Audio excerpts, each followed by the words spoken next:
Hey, my name is Paul. I am a digital presenter for the PartsFPS.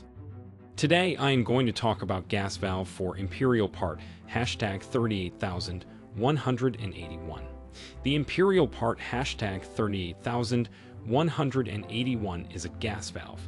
It is a manual shutoff valve used to control the flow of natural gas, or propane in residential and commercial applications. The valve is designed to be installed between the gas supply line and the appliance, such as a furnace, water heater, or stove. It features an easy-to-turn handle that can be used to open or close the valve, allowing for complete control over the flow of gas. The valve is constructed from durable brass and features a corrosion-resistant finish for long-lasting performance. It is UL listed for. This part fixes the following symptoms. The gas valve for Imperial part #38181 is used to control the flow of gas to a furnace or other appliance. It can be used to fix symptoms such as a furnace not heating, pilot light not staying lit, or a furnace not igniting. Here is how you install this part. 1. Turn off the gas supply to the appliance. 2.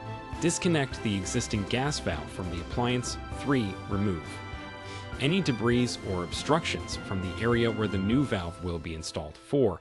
Install the new Imperial part #38181 gas valve in place of the old one, making sure that all connections are tight and secure. 5. Turn on the gas supply to the appliance and check for any leaks using a soapy water solution or leak detector spray. If there are any leaks, tighten all connections until they stop leaking. 6. Test the operation of the new valve. You can buy this part from www.PartsFPS.com. Click on product link in video description or search with part number on www.PartsFPS.com. Visit www.PartsFPS.com to order commercial kitchen equipment parts.